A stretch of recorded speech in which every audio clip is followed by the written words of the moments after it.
Naivna umetnost i slikarstvo u početku kao hobi kasnije mogu da prerastu u biznis, mada zaljubljenici u svoja umetnička dela teško se rastaju od njih, ma bilo o kojoj svoti novca da se radi. Nada Grozdanić iz Međe živ je primer te velike ljubavi, a ona je svoju priču podelila sa nama i krenula od onih dela koja joj najviše znače. Da počnemo prvo od ovih ćupova ovde.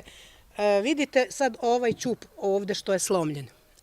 Kako vam se to desilo? Nije se to meni desilo. U principu ja ćupove takve dobijem.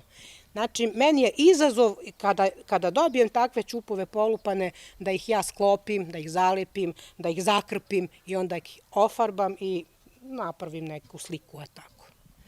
Koliko ova vaša ljubav već dugo traje, jer koliko znam vi ste samouki? Jeste, ja sam samouka, pa traje ona dugo, ali mogu da kažem u zadnje...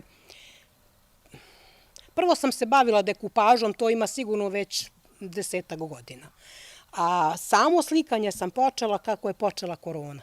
Ova vrsna umetnica radi sa nekoliko tehnika na raznim vrstama materijala, a sve je to pričinjava, kako sama kaže, izuzetno zadovoljstvo. Radim na platnu, radim na crepu, možemo posle pogledati, radim na drvetu, na medijapanu, znači malte ne, gde god šta može da se četkica provuče, može da se oslika. Ali radite i jedan zanimljiv, da kažemo, stil u bakru. Radim. Rad u bakru je najzahtevniji, objasnila je Nada, ali isto tako i daje veliki efekat. A evo šta kaže o isplativosti u ovoj tehnici. Naravno da nije isplativ. Znamo mi svi koliko bakar košta. Ali to je moj hobi, to je moja ljubav, moja preokupacija.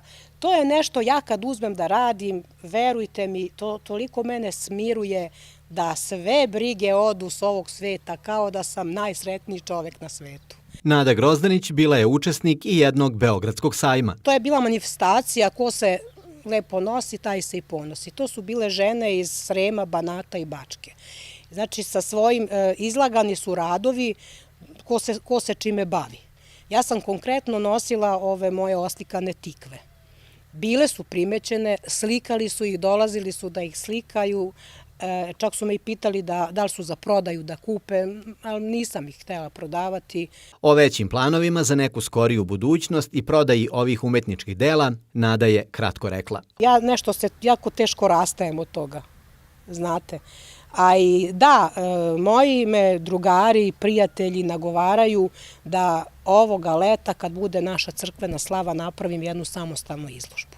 Pa ako ja to sve prodam, mislim, neću stići da imam šta da stavim na izložbu.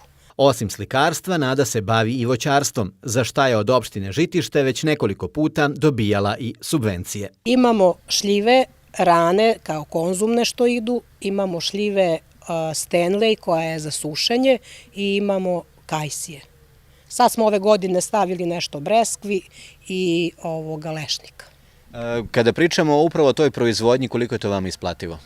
Pa jeste za sad, ne mogu da se požalim da kažem da nije isplativo, ali to, verujte mi, ima jako puno rada, jako puno posla, svega puno. Kad neko nešto voli, on nađe vremena, a kad nešto nećeš, onda nađeš izgovor, jel tako kažu? Pa ja to vrlo često radim noću. Volim da radim kad je mir, kad je tišina, da mi niko ne smeta, da mi ne remeti misli, da mi ne prekine koncepciju, nešto što sam ja zamislila. Da li ste neke dobijali pomoći, subvencije od države ili? Jesam, dobro pitanje. Odmah bi da se zahvalim na tom pitanju, a i da se zahvalim. Znači, ja sam pre 3 godine dobila sušaru za šljive, to ste vi bili, snimili ste, a ove godine konkurisala sam, dobila sam vakumirku za vakumiranje voća, povrća, šta god. I koliko to vama znači? Pa mnogo mi znači. Znate kako, kad osušimo mi tu šljivu, ona mnogo duže ostaje u svežem stanju. Ja sam ove godine, kad sam dobila, ostalo mi je šljiva koja nisam prodala u toku zime. Ja sam to lepo sve izvakumirala. To stoji sad kad otvorite, kao da je sada osušena i kao da je sveža, eto tako. Ostavili smo Nadu sa svojim umetničkim delima, uz obećanje da ćemo se videti u neko skorije vreme, kad voće bude zrelo i spremno za preradu.